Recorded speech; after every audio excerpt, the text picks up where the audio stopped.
यह कहानी एक जंगल की है जहाँ 3 बैल एक साथ रहा करते थे। तीनों में अच्छी मित्रता थी और वे एक साथ रहा करते थे।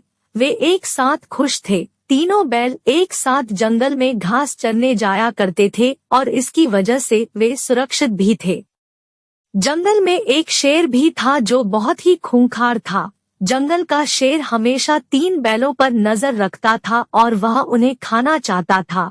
उसने कई बार उन तीनों पर हमला भी किया, लेकिन वह असफल रहा क्योंकि जब कभी भी वह हमला करता था तो तीनों बैल त्रिकोण बनाकर अपना बचाव करते थे और शेर को मारकर भगा देते थे। इसी वजह से शेर उनका शिकार नहीं कर पा रहा था। दिन भर वह शेर यह सोचता रहता था कि वह किस तरह से उनका शिकार करेगा। बहुत दिनों तक विचार करने के बाद शेर को समझ में आ गया था कि उसे तीनों की मित्रता को तोड़ना होगा और उन्हें अलग करना होगा। इसके लिए उसने एक चाल चली। शेर जंगल में अफवाह फैला दिया कि उन 3 बैलों में से एक बैल अपने दोस्तों को धोखा दे रहा है।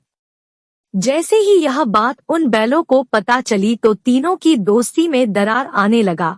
वह सब एक दूसरे पर शक करने लगे थे। ऐसे में तीनों की मित्रता टूट गई और फिर वे अलग रहने लगे। इसकी वजह से उन्हें अकेले ही जंगल में जाना पड़ता।